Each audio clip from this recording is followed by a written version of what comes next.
Hello, and welcome back to another episode of Barney's for Breakfast with me, April Federico. And as usual, or as per the last two episodes, I think, I've been doing tarot readings at the beginning of each episode. So we have the High Priestess reversed, followed by the Eight of Wands reversed, Queen of Pentacles reversed, King of Wands upright, and Nine of Cups upright. So immediately what I'm getting is that you have kind of been in self-sabotage mode, and it's time for you to step into that King of Wands energy. I mean, he is so sure of himself, and he is the epitome of entrepreneurship and other things. And I should also say he conquers his mindset really well too. And the Nine of Cups, this is the wish fulfillment card. And this is honestly one of the most positive cards in the deck because it literally means like your wishes are going to come true and they're going to manifest with ease.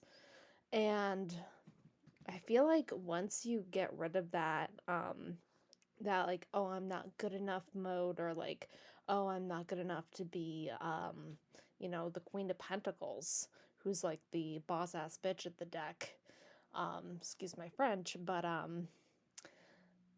it's like you're getting rid of the things that are no longer serving you and turning you into who you're meant to be.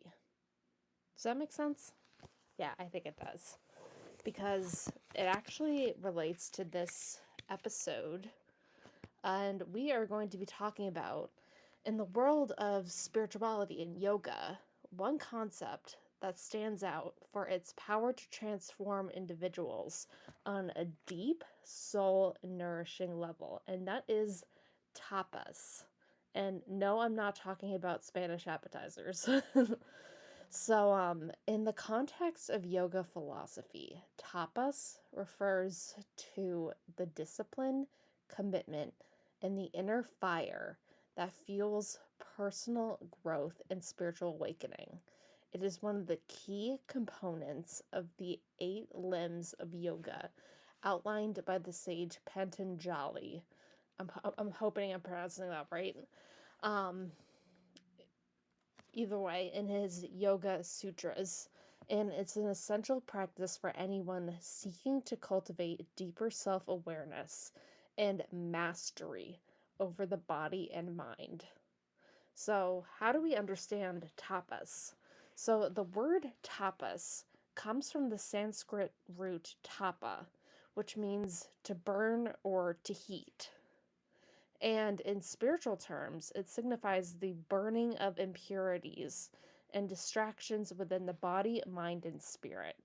Tapas is the inner heat generated through effort and practice that enables us to transform, grow, and rise above limitations. And in yoga, tapas can manifest in several ways. So, physical discipline is number one. And this is the consistent practice of asanas, so yoga postures, that help to strengthen the body and cleanse of its toxins, both physical and mental.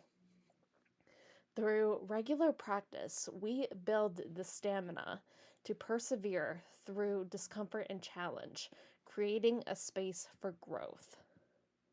And then the second one is mental discipline. Tapas also refers to mental focus and clarity.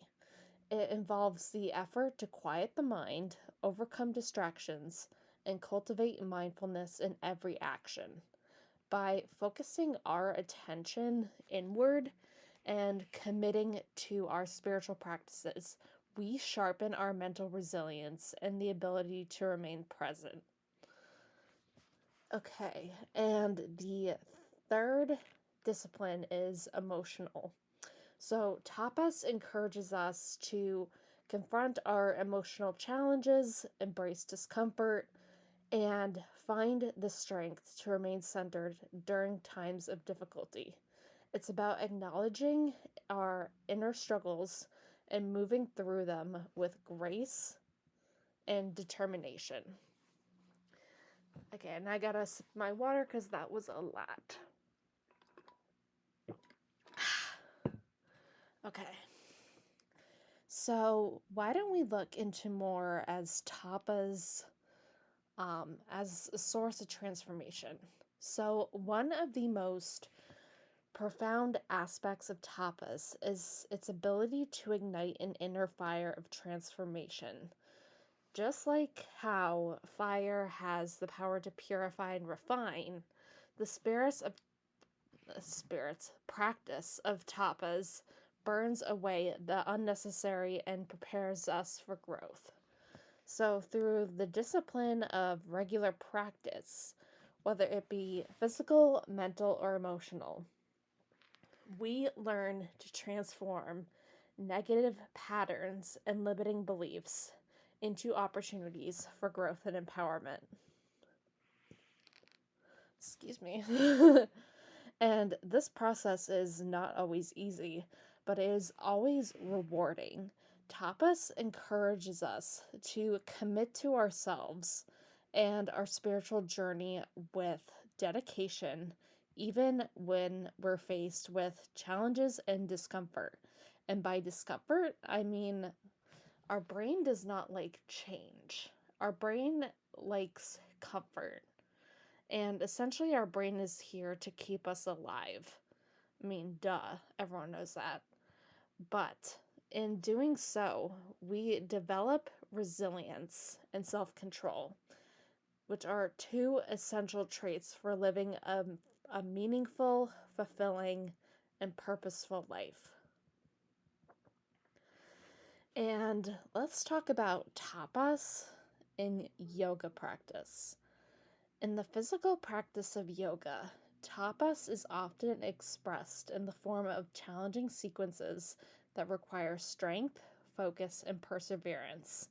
Practicing yoga with tapas means pushing yourself beyond your comfort zone while respecting your body's limitations. It's about finding that balance between comfort and ease, striving for progress without overexertion. So, for example, when you're working on a challenging asana like a handstand or a deep back bend, tapas can be seen in the steady, focused effort that goes into holding the pose. This dedication to the practice builds both mental and physical strength, and it helps to purify and refine, sound familiar? The body and mind. And tapas in this context reminds us that the journey of self mastery is a continuous one, and every effort, no matter how small, contributes to our overall transformation. Now, let's talk about tapas beyond the yoga mat, which is spiritual growth, and the whole meat of this episode. So, tapas isn't limited to the yoga mat, duh. It extends into every aspect of life. It influences our actions, thoughts, and interactions. Spiritual practices like meditation, breathwork, and self reflection are all ways in which we can engage with tapas on a deeper level. The discipline to sit in silence, the, the commitment to daily meditation, or the inner strength to face our emotional triggers are all manifestations of tapas. And tapas also teaches us the importance of self care and nourishment. As we cultivate our inner fire or our transformation, we also must remember to fuel it with proper rest, nutrition, and emotional healing. And practicing tapas in spirituality means listening to your own needs, respecting your boundaries, and allowing yourself to recharge when necessary. And here is the balance between tapas and surrender. While tapas emphasizes discipline and effort, it is essential to understand that it is not about forcing or striving in a way that leads to burnout. Hence the Queen of Pentacles being reversed.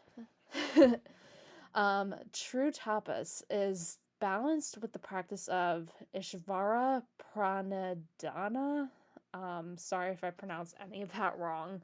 Um, yeah, Ishvara Pranadana. So it means to surrender to the divine or universal force. And this balance is key to sustaining the inner fire or transformation without it becoming destructive. And the discipline of tapas requires you to push through resistance, which is, again, something our brains do not like. But it also asks you to be gentle with yourself, acknowledging the moments when rest and surrender are necessary. It's about trusting the process and understanding that growth and transformation unfold in their own time. So, in conclusion, tapas is an essential component of yoga and spiritual practice, representing the fire that fuels transformation and growth. And I actually did a little practice. We're going to do it together in this episode, so don't leave. And you are going to write down who you are currently. So, for example, I said that I am a bipolar individual who lacks direction, and I need more discipline and patience with myself to thrive. I want to structure my life to help me cultivate this fit gal persona and practice tapas. My alter ego is named Cassandra. Don't ask me where I got Cassandra from. It's probably from that Taylor Swift song, but moreover, she is a grounded yoga and Pilates instructor who knows she has all the time in the world to simply stretch or meditate in the morning and even do breath work. She makes protein shakes after Pure Barre or any exercise, and she sticks to her Pure Barre schedule and her workout schedule no matter what.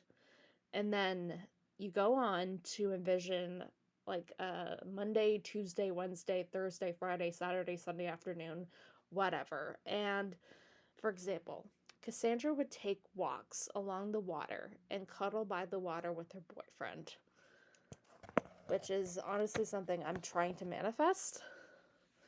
It could be anything you're trying to manifest. And I could even add, like, just to kind of like put it in existence that he gets down on one knee and proposes to me.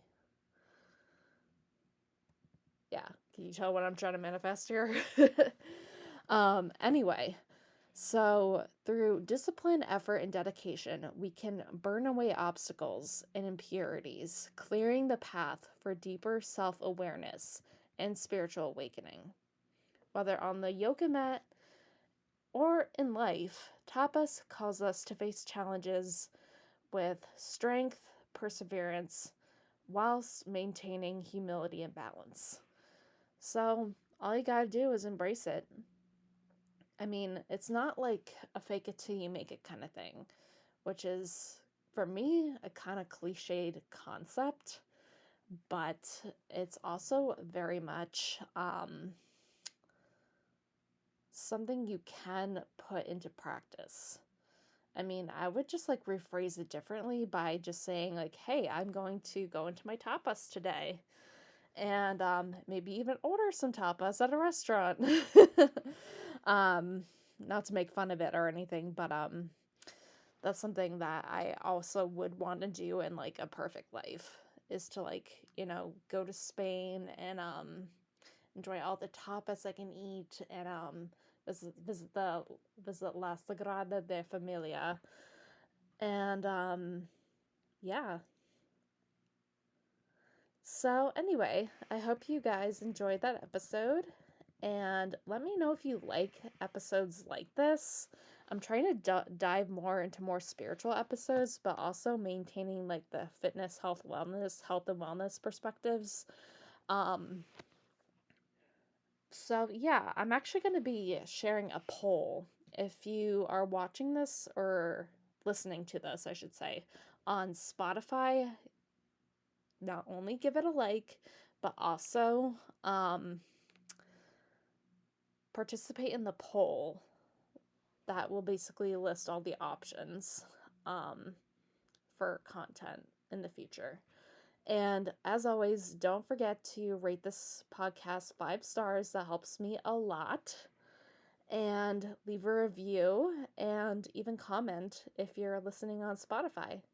Bye, guys.